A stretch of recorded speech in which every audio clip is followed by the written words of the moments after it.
versión Reina Valera, ¿sí? Es de interpretación privada. Es bastante interesante lo que nos está aclarando acá el apóstol. ¿Qué nos está diciendo aquí el apóstol? Que toda la palabra, que toda la escritura, que todas las profecías no es es algo que yo pueda interpretar a modo personal, ¿cierto? Está diciendo ahí, ninguna de la escritura, de la profecía, es de interpretación privada, ¿sí? Se entiende por esto que el apóstol está diciendo que la palabra de Dios tiene un sentido. Yo no puedo darle mi sentido personal, sino que tengo que darle el sentido que el Espíritu Santo mostró o inspiró a los hombres de Dios para que lo escribieran. El mensaje, ¿cómo lo podíamos llamar?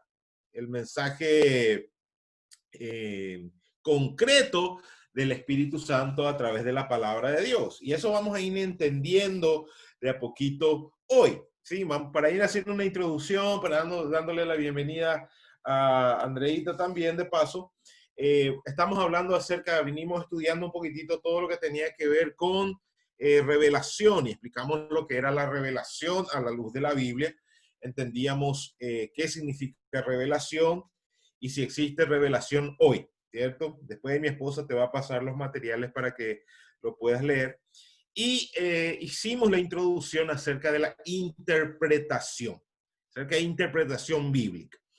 Y teníamos como objetivo entender que este estudio de la Biblia no es menos importante que otras cosas que parecen más espirituales, sino que al contrario, ¿sí?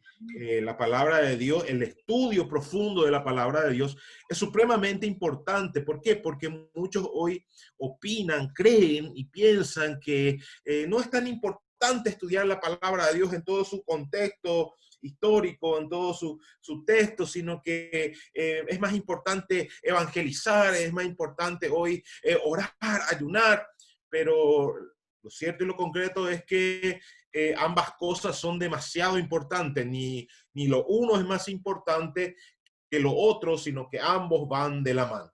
Y a través de este estudio, entonces, vamos a demostrar la necesidad de cada cristiano del estudio correcto de la palabra de Dios, del estudio correcto de la palabra de Dios. ¿Por qué es tan importante para ustedes como feligresía también entender la palabra de Dios, también conocer la palabra de Dios? ¿Por qué? Por lo que vemos hoy en el mundo, ¿sí?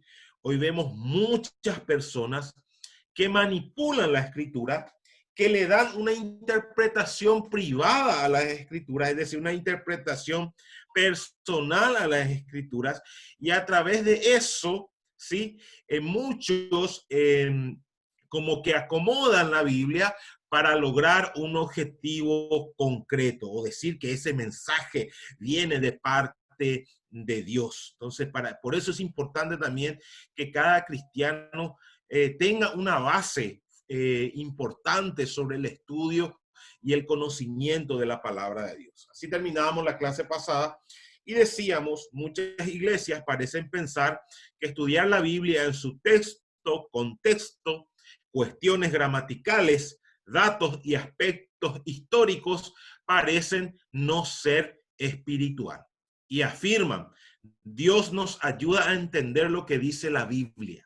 Fíjense lo que está diciendo. Muchas iglesias o muchos pastores o líderes dicen, Dios nos ayuda a entender lo que dice la Biblia sin necesidad de estudiar el texto, contexto, cuestiones gramaticales, etc.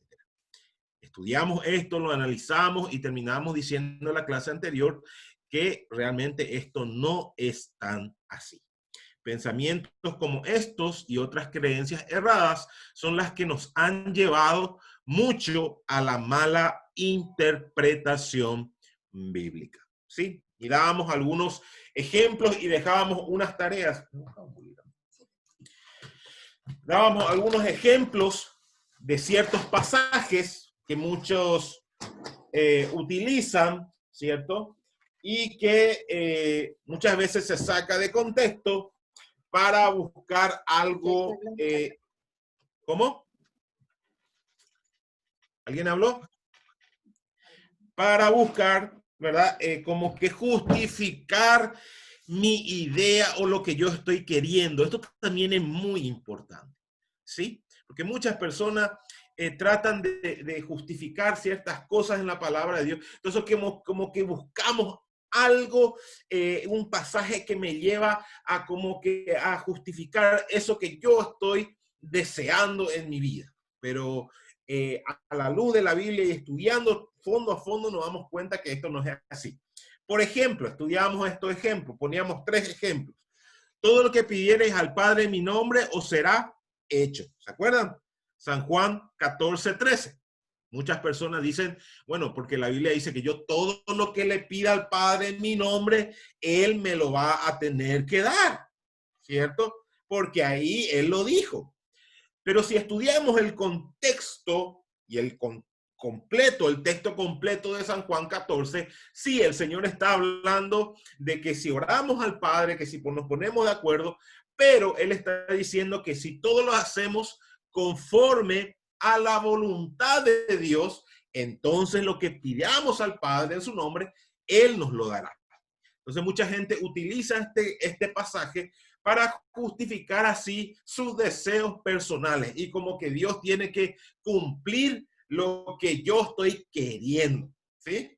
Sí, pero en realidad lo que ahí está diciendo todo el pasaje es que sí, Dios nos cumple aquello que nosotros deseamos, pero siempre y cuando esto sea de acuerdo a su voluntad y a sus principios. Lo mismo pasa con el versículo que viene a continuación. A los que aman a Dios, todas las cosas le ayudan para bien, ¿sí? A los que aman a Dios, todas las cosas le ayudan para bien.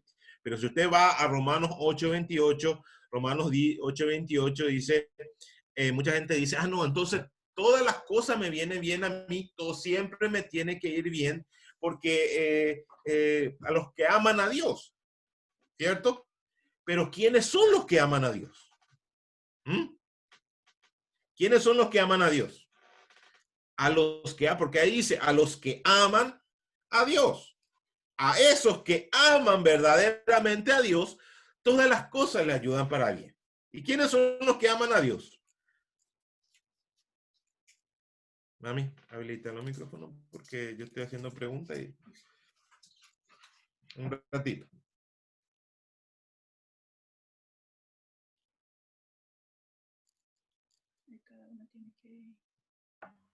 Ahí tienen que aceptar para habilitar. ¿Quiénes son las personas que aman a Dios? Los cristianos. Conforme a su palabra. Algunos dicen los cristianos, por ahí quien dice los que ¿qué? Los que tienen a Dios en su corazón, los que lo han recibido de verdad y lo siguen. Los que tienen a Dios en su corazón lo han recibido y lo siguen, sí, pero hay personas que han recibido a Cristo en su corazón, lo siguen, pero hay otro fundamento, hay otro punto específico que nos dice quiénes son los que verdaderamente aman a Dios. Los que cumplen su mandamiento. Los que viven conforme a su palabra. Si me amáis, mis mandamientos guardáis.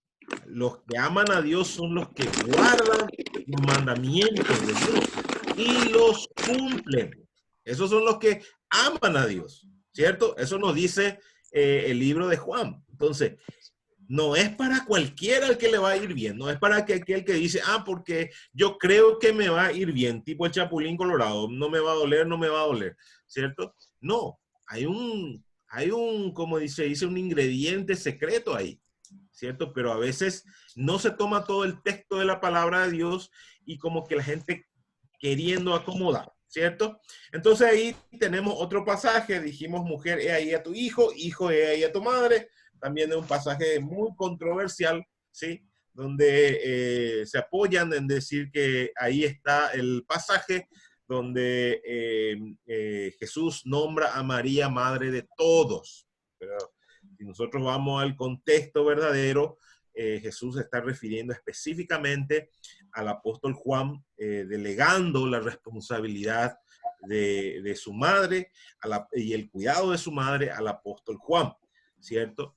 Y yo dejé una tarea Entonces, ¿la tarea era cuál? Buscar Buscar dos dos versículos versículos bíblicos Buscar mal cada uno, interpretados. ¿cierto? Un versículo que usted cree que las personas utilizan mucho y que por lo general se le da una mala aplicación o mala interpretación. A ver, ¿quién hizo la tarea? Levante la mano. Verito, después por allá. A ver, Verito. María Julia. ¿Quién más? No veo. Yo Miriam. también, pero no se levantan la mano. Guadalupe. Guadalupe. ¿Cierto? A ver, Andrea. Andrea Quiroz. Andrea y Julio. Perfecto. Muy bien. Antonella no hizo la tarea. Ay, Antonella. Perdón. Bueno, entonces usted va a elegir uno, ¿sí? Y vamos a analizar un poquito y lo vamos a escuchar. Usted tiene que decir cuál es el versículo, cuál es lo que usted considera, porque muchas veces es mal aplicado o mal interpretado. Vamos a empezar por Verito entonces. Verito, ¿qué versículo eligió? A ver, yo no sé si esto está correcto, pero es un versículo Claro, que a mí, esto es lo que lo vamos a analizar todos juntos. Muy bien. es un versículo que a mí siempre me ha llamado la atención, que es Juan 10:10. ¿Mm? Dice, el ladrón no viene sino para hurtar y matar y destruir. Yo he venido para que tengan vida y para que la tengan en abundancia. Muy bien. ¿Ya? ¿Por qué me ha llamado la atención? Porque yo siempre he sentido que ese abundancia, cuando dice he venido para que tengan vida y la tengan en abundancia, siempre he sentido que esa abundancia se refiere a la vida eterna, a la vida plena. Y muchas veces he escuchado que esa abundancia se refiere a tener una vida, no sé, como acomodada, con riqueza, un buen auto, como con un mejor estándar de vida. Con un mejor estándar a nivel económico, podríamos llamarlo de alguna manera. Sí, Sí, económico, material. Muy bien, exacto. Correcto, sí. Entonces muchas veces se utiliza este pasaje como para que este término abundancia significa que tendremos que tener mucho de todo, ¿cierto? Y lo apuntan hacia el sector más bien económico. Y realmente el contexto está hablando, como dice Vero, de una vida plena, de una vida eterna, de una vida que tiene sentido, de una vida con propósito, que es en Cristo, ¿cierto? Porque si fuera así, ¿qué le diríamos nosotros, por ejemplo, a los cristianos del África? ¿Sí o no? ¿Okay? ¿Qué le diríamos a ese misionero del África que está pasando necesidad, que está enfermo, que a lo mejor en el lugar donde está no hay agua, no puede bañarse, ¿cierto? ¿Qué le diríamos? No, es que realmente es que Cristo vino a prometerte abundancia, entonces tú no tienes abundancia porque no tienes a Cristo, ¿cierto? O hay otro criterio de abundancia. Claro, o otro criterio de abundancia, ¿cierto? Pero la promesa de Cristo, o sea, es interesante lo que Verónica está diciendo, muy importante, porque inclusive nosotros los cristianos de Occidente a veces queremos como que culturizar la palabra de Dios y miramos la palabra de Dios desde nuestro contexto y de nuestra óptica y de nuestra perspectiva inclusive, ¿cierto? Porque la abundancia que habla acá la Biblia es la plenitud que tenemos nosotros en Cristo, la plenitud de una vida con propósito en Cristo, ¿cierto? Porque realmente, ¿qué le motiva a los cristianos del África, por ejemplo? A ellos no les motiva un auto, no les motiva una vida de lujos, ¿cierto? Que si bien es cierto, Dios nos da el privilegio de poder disfrutarlo, las realidades y condiciones son distintas. Pero el contexto ideal o sea, pero en el contexto correcto es la vida con propósito, la vida independiente de las circunstancias, la vida plena que tenemos y dependiente del factor y de las condiciones por las cuales estamos viviendo. ¿Correcto? Berito, perfecto. Muy bien. Guadalupe, ¿qué versículo eligió? Mateo 18:20. Mateo 28, o 18, 20 No, o 18:20. 18, 20. ¿Qué nos dice Hola, Mateo niña. 18, 20? Sí, dice que donde 2 o 3 se reúnen en mi nombre, allí estoy. ¿Ya? Muy bien. Y ese lo usa mucha gente para tener la excusa de no congregarse. Ya, porque dice, si estoy en mi casa, igual ya estoy reunida, si ahí hice la oración con mi pareja, ya estoy reunido. Muy bien, excelente, claro. Entonces mucha gente se justifica y dice, no, es que, pero también acá entra, yo explicaba la vez pasada, le explicaba en la clase de eclesiología, que con Quillote, que estamos un poquito más adelantados, ¿cierto? Él explicaba justamente eso. Existen distintos tipos de iglesia. Está la iglesia universal, está la iglesia local, ¿cierto? Que es la iglesia donde Dios a nosotros nos manda a congregarnos, y está la iglesia personal, la cual somos cada uno de nosotros, ¿ok? Pero Cristo nos manda a congregarnos a nosotros como iglesia, es decir, para eso Dios pone a nuestro alcance una iglesia local donde nosotros podamos congregarnos. En este caso, por ejemplo, sería el CENTI Viña del Mar. No es la misma realidad de una persona, por ejemplo, que es cristiana, ¿cierto? Por eso a veces digo, muchas veces nosotros contextualizamos la palabra de Dios desde nuestra perspectiva occidental, pero la realidad del mundo es totalmente distinta en todos lados, ¿sí? Por ejemplo, hace poco veía en las noticias que en Corea del Norte, como usted sabe la realidad de Corea del Norte, ¿cierto? Mandan Biblias por globos de helio. ¿Sí? O sea, los de Corea del Sur empiezan a enviar Biblias a través de globos de helio, ¿sí? Esa gente no tiene la capacidad de congregarse. ¿Por qué? Por la que la condición social no le permite, ¿cierto? La realidad social, sociocultural que están viviendo no les permite congregarse, ¿verdad? Entonces, ahí el Señor Jesús da la opción de decir donde 2 o 3 se reúnen en mi nombre. Pero las que vivimos otro tipo de realidad, los que podemos congregarnos, Dios a nosotros nos manda a congregar. Y mucha gente utiliza como pretexto este versículo sacado fuera de contexto para decir, no, yo no me congrego, en mi casa nada más, en mi casa leo Biblia, yo no necesito. ¿Sí? Correcto, muy bien, excelente. Doña Miriam. Ya. Bueno, yo una vez tenía la misma pero tengo otra que es de Marcos 9:23. Marcos 9. 23. 9:23. ¿Qué dice Marcos 9:23? Dice, Jesús dijo, puedes creer, al que cree todo le es posible. Muy bien. Bueno, mi respuesta es que no solo se trata de creer, sino es vivir bajo la voluntad de Dios. Muy ¿Ya? bien. No basta solamente creer, hay que vivir conforme a su voluntad.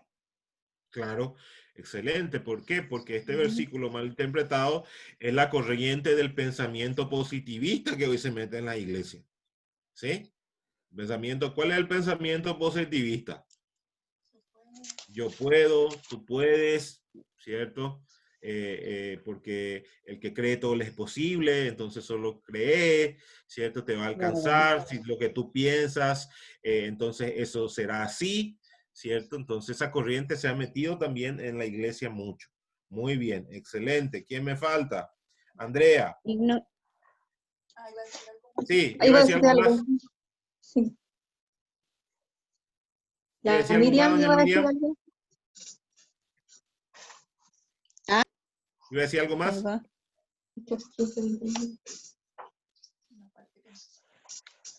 Yo no, o sea, iba a decir esa observación de que que muchos dicen, yo creo en Jesús y con eso les basta, no hacen más, no se involucran, no estudian, no leen la Biblia, no se congregan, solo ellos dicen creo nomás y hasta ahí nomás se quedan. Hasta ahí nomás se queda. Perfecto, muy bien. Andrea. Ya, yo tengo Hechos 15:29 en versión Reina Valera, ya que dice que os abstengáis de lo sacrificado a ídolos, de sangre, de ahogado y de fornicación, de cuáles cosas si os guardaréis, bien haréis, si os guardaréis, bien haréis, pasadlo bien. Y este Hechos es el 15. versículo 15:29 en Reina Valera, porque ahí es más claro en Reina Valera que en NTV, porque este es el versículo del cual se toman los testigos de Jehová para no aceptar transfusiones de sangre, porque como dice, abstengáis es de sangre, entonces ellos dicen no puedo recibir sangre, no puedo recibir transfusiones de sangre. Muy bien. ¿Y el texto está hablando de qué específicamente? De sacrificio a ídolos. De Muy bien. sangre de idolatría, pero no es que que si yo estoy enferma dice que no puedo recibir transfusión de sangre. Muy bien, excelente, excelente. ¿Quién más me falta? María Julia, ¿cierto? María Julia. Sí. ¿Aló? Lo escucho. Me escuchan ya, ok. Mire, la verdad, para ser honesta, yo, como no tengo todavía la suficiente enseñanza, buscarla en la Biblia como si no me fue fácil. Muy bien. No, porque no tenía cómo explicarlo, pero lo busqué por otro lado. Muy bien. Y por ejemplo, tomé dos, pero entre eso fue Jeremías 29, versículo 11. Sí. Dice, porque yo sé muy bien los planes que tengo para ustedes, afirma el Señor, planes de bienestar y no de calamidad, a fin de darles un futuro y una esperanza. Muy Bueno, bien. esto fuera de contexto, como para decirle, se toma como si fuera algo, una promesa independiente, más bien materialista. Materialista. De que estamos, esto nos puede, si pedimos, qué sé yo, nos puede dar todo, hacer poderosos, saludables, ricos, etc. Más bien una mirada más bien humana, más de Dios. Exacto. Pero este texto, o este capítulo fue hecho una promesa del Señor a un grupo de hebreos exiliados en Babilonia. Entonces, esta promesa que él les dijo que él no los había abandonado a su pueblo, a pesar de que las cosas para ellos eran terribles y todo, pero que tuvieran la esperanza y creyeran en un futuro promisorio, digamos, que les iba a ir bien en el fondo. Exacto. Pero es tomado muy, muy livianamente, digamos, y muy materialista. Muy materialista. Muy bien, excelente. ¿Alguien más me faltó? ¿Sí? ¿Yo? María Norma, doña María Norma. Hola.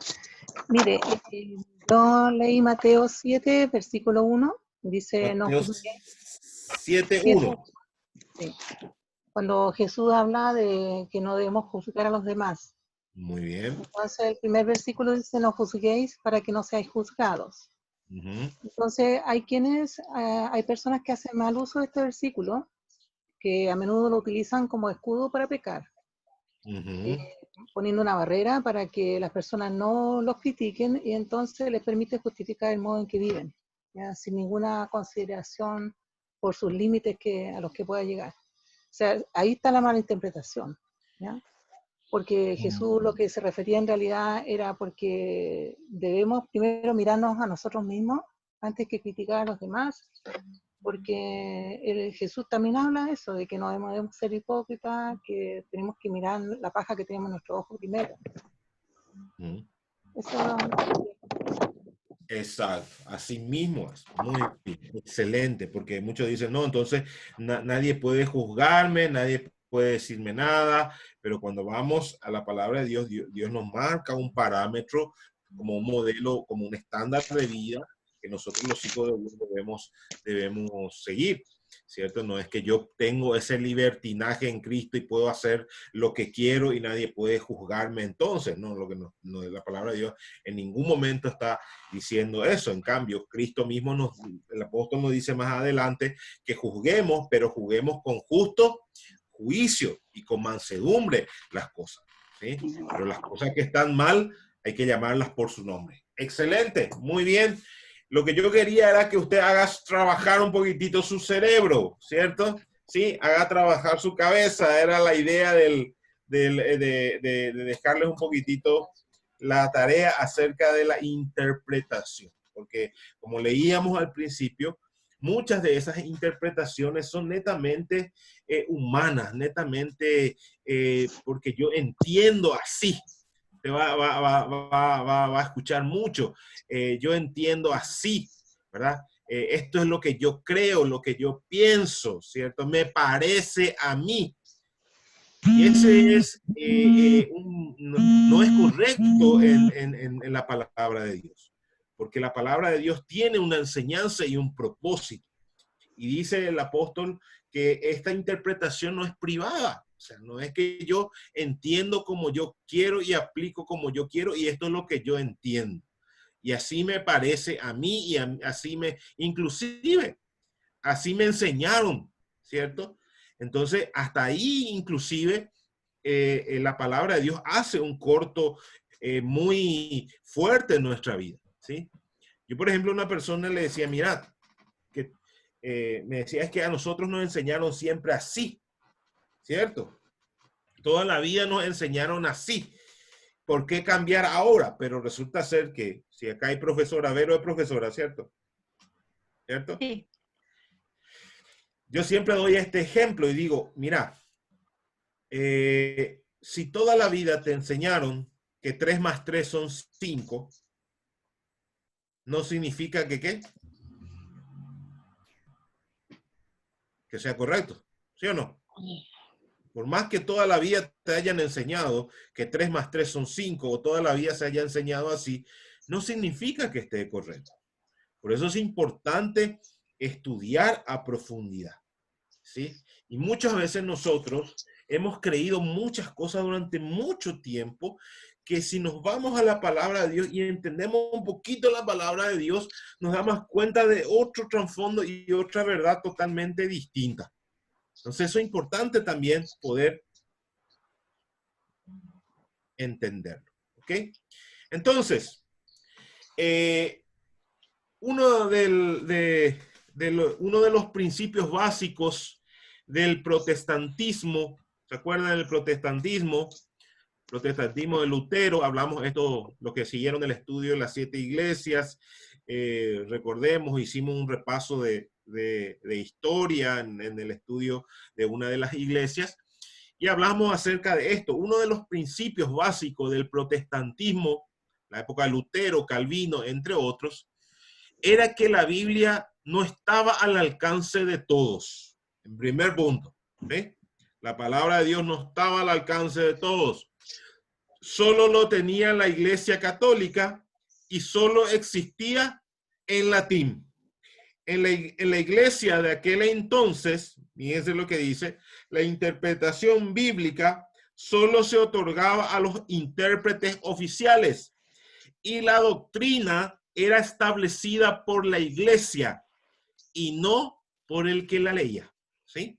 Entonces, más adelante vamos a estudiar lo que es un dogma, ¿cierto? Un dogma. Pero acá dice que algo bien interesante sucedió aquí en la época del protestantismo, ¿cierto? En la época de Lutero, Calvino, porque resulta ser que llega a manos de Lutero una Biblia, ¿cierto? Donde él estaba estudiando, y él encuentra 2 pasajes bien interesantes que son, a ver, Andrea, Romanos 1:17, Andrea Vélez y Andrea Quirós, las dos Andreitas. Andrea Vélez, Romanos 1:17 y Andrea Quirós, Gálatas 3:11.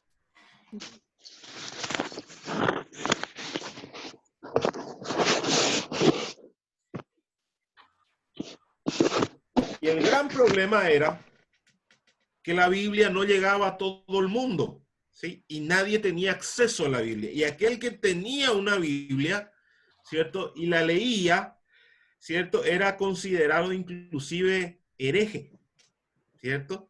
Porque no estaba al alcance de todos. Y aquel que la leí, que le empezaba a leer la Biblia, inclusive esto hasta hace poco, yo recuerdo en mi época inclusive en Paraguay, hasta mi época de mis abuelos todavía, muchas de las misas se celebraban en latín, uno no entendía ni atrás adelante lo que uno estaba escuchando, pero estaba ahí, ¿cierto? Y Lutero encuentra dos pasajes bien interesantes que causa una revolución total en aquel entonces. Romanos 1:17, ¿qué nos dice? Porque en el Evangelio la justicia de Dios se revela por fe y para fe, como está escrito, mas el justo por la fe vivirá. Mas el justo por la fe vivirá. Y Gálatas 3:11.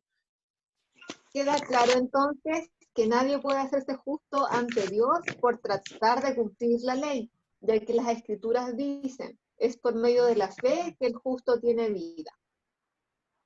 Interesante el pasaje que encontró Lutero. ¿Por qué? Porque en aquel entonces existían las famosas indulgencias, ¿cierto? La famosa indulgencia donde las personas tenían que pagar para ser salvos, ¿sí? Y las personas pagaban, entonces recibían el indulto papal y entonces recién podían ir al cielo ahí. Y todo el mundo vendía sus cosas, vendía todo lo que tenía por poder comprar el indulto papal, que era el permiso, que se creía que era el permiso para poder acceder al cielo. Imagínense. Y Lutero encuentra estos dos pasajes que dice que el justo vive por la fe, que por el justo por la fe vivirá, y eso causa una revolución extraordinaria dentro de toda la Iglesia universal, ¿sí?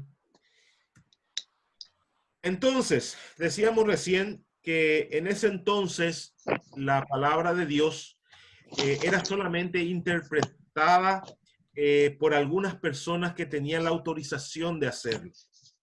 Y la doctrina estaba establecida por la iglesia, ¿sí? Era la iglesia la que determinaba la doctrina y no lo que estaba en la palabra de Dios. Entonces, esto tuvo aspectos positivos y negativos dentro de la interpretación bíblica hoy en día. Imagínense en aquel entonces, la palabra de Dios no llegaba a todo el mundo, solamente unos pocos podían interpretarlo, ¿cierto? La doctrina estaba establecida por la iglesia y no por lo que establecía la palabra de Dios. Entonces, esto nos lleva a entender que había aspectos negativos en aquel entonces, pero positivos hoy en día. ¿Cuáles eran esos aspectos negativos? Los aspectos negativos eran que la palabra de Dios era exclusiva interpretación de algunos pocos. ¿Sí? Inclusive hoy sigue sucediendo así.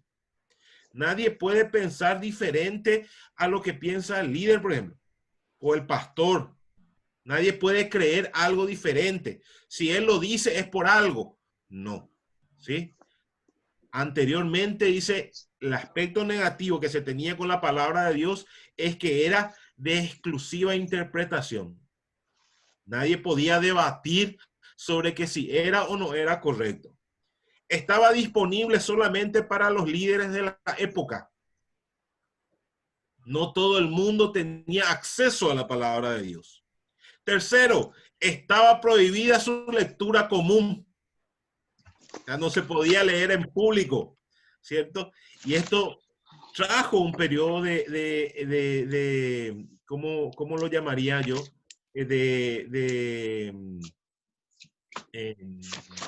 ¿Cómo es ese término?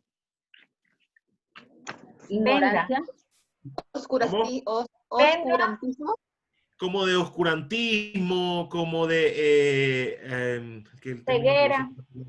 como de una ceguera, ignorancia, ¿cierto? No me viene el término, ahora cuando me venga le voy a decir, se me fue, ¿cierto? Exclusiva interpretación. No estaba disponible para todos y estaba prohibida su lectura común, su lectura en público. No todo el mundo tenía acceso a la palabra de Dios. Eso trajo muchos aspectos negativos. Lo positivo de hoy, ¿sí? ¿Cuál es lo positivo de hoy? ¿Cuál es la ventaja que nosotros tenemos hoy? La lectura es pública, ¿cierto? La lectura es pública. Hay un libre acceso.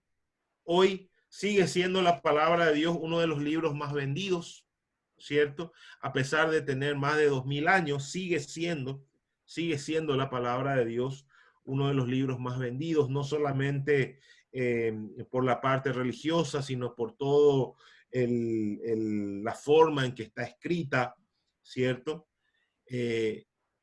Hay acceso por todos lados, inclusive, como les dije hoy, inclusive en países donde se prohíbe, hay países donde todavía se prohíbe la lectura, ¿cierto? Nos envían con globos de helio, me pareció supremamente extraordinario. Y por sobre todo los aspectos positivos. El último, ¿quién me lo lee? ¿Cuál es el principal aspecto positivo de esto, de hoy? Lectura pública, libre acceso, ¿y después? Responsabilidad compartida entre líderes y feligreses. Muy bien. Ese es el aspecto positivo más importante. Es una responsabilidad compartida entre líderes y feligresía, ¿sí? Por eso es tan importante que la feligresía crezca en el conocimiento de la palabra de Dios, ¿sí? Una iglesia crece cuando tiene fundamentos firmes en la palabra de Dios. Un cristiano crece cuando tiene fundamentos firmes en la palabra de Dios. ¿Sí? Yo les decía a los de Quillota, lamentablemente cuando no sucede esto, cuando no hay fundamento en la palabra de Dios, vemos lo que se conoce como cristianos de cristal. ¿Qué son los cristianos de cristal? ¿Mm? Como que se quiebran rápido, no sé, se van, ¿no? Los que se quiebran fácilmente. Los que rápido, ¿sí? Por cualquier cosa dicen, ay no, ¿verdad? Yo me voy, yo no sé qué, yo esto. ¿Por qué? Porque realmente el fundamento de su vida no está en la palabra de Dios, ¿sí? Y nuestra responsabilidad es compartida. Mi responsabilidad con ustedes es llevarle a entender la palabra de Dios. Su responsabilidad como feligresía es entender la palabra de Dios y cuidar que yo no esté diciendo cualquier guarrabasada como líder. ¿Me entiendes? Esa es la responsabilidad compartida. ¿Sí? Que las cosas que yo estoy enseñando vayan de acuerdo a lo que está en la palabra de Dios, porque usted también conoce la palabra de Dios. Ese es los aspectos positivos. ¿Sí? ¿Se entiende? ¿Cómo? Sí, pero yo también, bueno, yo no conocía el término cristiano de cristal, pero yo lo veía al revés, como que si no está la responsabilidad compartida, va a pasar que uno va a creer todo lo que dice el líder sin cuestionar nada. Y por ejemplo, ahí estaba el tema, ¿se acuerda cuando conversamos de los derramamientos de sangre? Que a nosotros, por lo menos a mí, yo el tema de derramamiento de sangre que yo había escuchado era, por ejemplo, que la corona de espinas, la sangre que derramó de la corona de espinas, viene a sanar los pensamientos. Pero eso no está en ninguna parte de la Biblia. Entonces ahí usted me dijo, no, porque eso es otra como, es una interpretación, pero los derramamientos de sangre tienen el significado que sale aquí, y me lo mostró en la Biblia. Y era diferente a lo que yo aprendí antes. Y que yo decía, sí.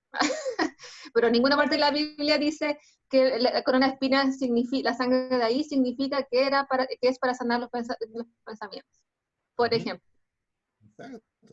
O por ejemplo, esto que dicen, que muchas veces la hemos escuchado, yo digo, que cuando el Señor Jesús fue a Getsemaní, lo que más le dolía al Señor Jesús y lo que le hizo derramar gotas de sangre al Señor Jesús es que Él se iba a separar de su Padre y que eso era la agonía de Jesús. ¿Han escuchado esa enseñanza? La hemos escuchado muchas veces. Pero la palabra de Dios no nos dice eso. Palabra de Dios. Y eso le da mucho valor, más valor al sacrificio de Cristo. Porque Cristo como hombre, carne y hueso, él sabía lo que iba a padecer. ¿Sí? Él sabía lo que le esperaba, sabía que le esperaba los clavos, sabía que le esperaba los latigazos, sabía que le esperaba, él sabía. Y ese temor y ese miedo muy normal de un hombre mortal, como lo era Cristo, porque Cristo era hombre, era lo que le hacía esa mortal angustia. O usted no va a sentir miedo cuando le digan, ¿sabes qué? Te vamos a crucificar, ¿sabes qué? Vas a morir en la cruz. Vos sabes eso y llega el momento, ¿cómo te vas a sentir? Y eso lo dice el apóstol. Eso lo dice Filipenses, ¿cierto? En su condición de hombre se humilló y estando en su condición de hombre fue obediente y obediente hasta la cruz y por eso Dios lo exaltó a lo sumo. ¿Sí o no? Eso dice Filipenses 2. ¿Sí? Pero a veces dan interpretaciones como que muy Emocionales. Cuando el valor de Cristo fue que independiente de ese miedo, ese temor, de esa mortal angustia, él decidió así obedecer la palabra de Dios. Eso le da mucho más valor. Pero, ¿verdad? Escuchamos enseñanza que a veces uno dice, ah, ¿cómo así? ¿Cierto? ¿De dónde sacaste? Porque responsabilidad compartida, líderes y feligresía. Tu responsabilidad, mi responsabilidad. Para eso tenemos que conocer la palabra de Dios. Para eso tenés que leerla. ¿Sí? Para eso tenés que preguntar. Mire, cuando nosotros antes nos decían a nosotros no cuestione nada, obedezca todo. ¿Esto es bíblico? No.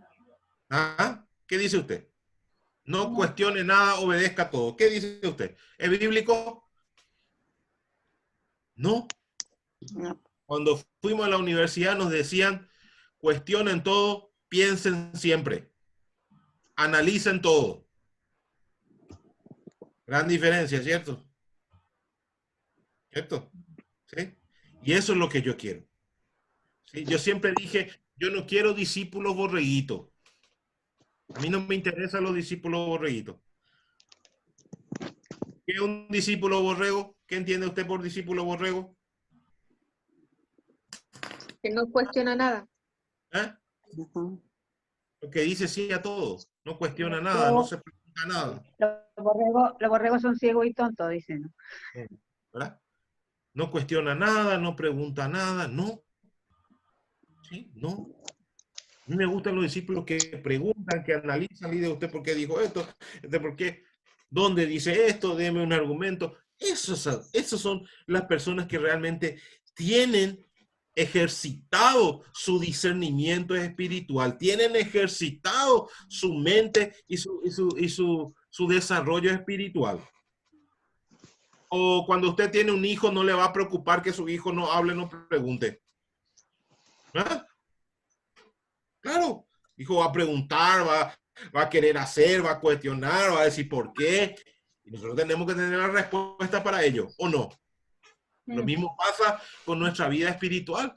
Lo mismo pasa con nuestra vida espiritual. ¿Sí? Tu responsabilidad es de crecer, tu responsabilidad es de conocer la palabra de Dios. ¿Sí? Para no comer cuento de nadie, para que nadie venga a venderte gato por liebre, ¿cierto? Sino que realmente estés ejercitado y para eso tenés que preguntar, para eso tenés que estudiar, ¿cierto? Para eso tenés que, sin miedo, porque de equivocarnos podemos equivocarnos todos, pero ahí vamos aprendiendo juntos. Segundo, interpretación bíblica, importante entender entonces, ¿qué dice? A, la iglesia depende de su conocimiento bíblico. ¿Cómo estamos en este aspecto? Como iglesia. La iglesia depende de su conocimiento bíblico. Mi pueblo pereció porque le faltó Conocimiento. ¿Sí? B. Tanto líderes como la feligresía deben estudiar la Biblia. Muchos líderes no estudian mucho, no leen mucho y solo predican cosas que oyeron de otros, vieron en internet o conferencias cristianas, o lo más peligroso, experiencias personales. Y no saben estudiar la Biblia por ellos mismos y solo mueven emociones. Mire, lo que yo le estoy diciendo acá está en este libro. Acá está. No es que yo estoy escribiendo Hermenéutica. Este Rod Hassengel es uno de los, junto con Luis Pagán, que son los que hoy en día son los directores de la Sociedad Bíblica a nivel mundial. Ellos son los que revisan cada año la palabra de Dios. Ellos son los que están estudiando y están sacando la versión NBI que usted tiene, la versión NTV, ¿cierto? Que usted suele leer. Hay otra versión, creo que es el lenguaje actual. Todos son revisados por este personaje. Hay otro, Luis Pagán, y otro personaje. O sea, que son fuentes. ¿Qué hora es?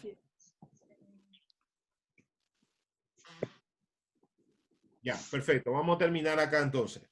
Dice, tanto líderes como la feligresía deben estudiar la Biblia. Muchos líderes no estudian mucho, no leen mucho, solo predican cosas que oyeron de otros, vieron en internet, en conferencias cristianas o experiencias personales. No saben estudiar la Biblia por ellos mismos y solo se dedican a mover emociones. C. A ver, Andrea Vélez, ¿está por ahí? Ojo. Acá estoy. Lee lo que dice el C. Estoy de mi celu. Dice, el líder o pastor es el encargado de la vida doctrinal de la iglesia. Por esta razón tiene la más alta responsabilidad. Por esta razón debe conocer y aplicar correctamente la palabra de Dios. Muy bien. ¿Qué dice? El líder o el pastor, el líder o los líderes, es el encargado o los encargados de la vida doctrinal de la iglesia. Por esta razón tiene la más alta responsabilidad. Usted tiene que demandarme a mí. ¿Sí? Tiene que decirme, líder, ¿por qué esta doctrina? ¿Por qué? ¿Cierto? Porque tenemos que cuestionar la palabra de Dios. Es decir, tenemos que conocer la palabra de Dios. Dice, por esta razón debe primero conocer y debe aplicar correctamente la palabra de Dios. Doña María Norma, punto D, ¿lo puede leer? Ya. Ser un líder ministerial no es por definición. Es la persona que tiene la responsabilidad de conocerla, estudiarla, usarla de mejor manera, no para manipulación personal. Guiar a otros a la interpretación correcta de la misma, capacitado para contestar preguntas, conocer opciones, conocer lo que otros cristianos han dicho acerca de doctrinas fundamentales de la fe y la iglesia. ¿Ve? Dice, un líder ministerial, una persona que está dentro de la iglesia, un anciano dentro de la iglesia, no es simplemente porque alguien dice, este me cayó bien, este me cae bien, a este le vamos a poner como, ¿sí? Sino que tiene una responsabilidad también, ¿sí? Como líderes, futuros líderes, o algunos que están acá, que son líderes, tienen la responsabilidad de conocer la Biblia, de estudiarla, de usarla de la mejor manera, de guiar a otros a la interpretación correcta. ¿Sí? La persona líder tiene que tener la capacidad para contestar las preguntas. Y sobre todo, tiene que conocer lo que otros cristianos han dicho acerca de doctrinas fundamentales de la fe de la iglesia. ¿Por qué resalto este punto acá? ¿Por qué les parece que yo estoy resaltando con mayúscula este punto que dice conocer lo que otros cristianos han dicho acerca de doctrinas fundamentales de la fe y de la iglesia? Para no caer en el error, ¿sí?, del sectarismo, ¿sí?, del sectarismo. Acá se enseña así, entonces se tiene que interpretar así. No, familia, eso no es de Dios, no es de Dios, ¿sí? Nosotros como cristianos estamos llamados a defender la sana doctrina. Nosotros tenemos nuestros materiales. ¿Por qué necesitamos otros materiales? ¿Para qué leer otros materiales? No. Nosotros estamos llamados a capacitarnos en todo lo que tiene que ver con la palabra de Dios. ¿Ok? ¿Alguna pregunta? ¿Alguna duda hasta acá?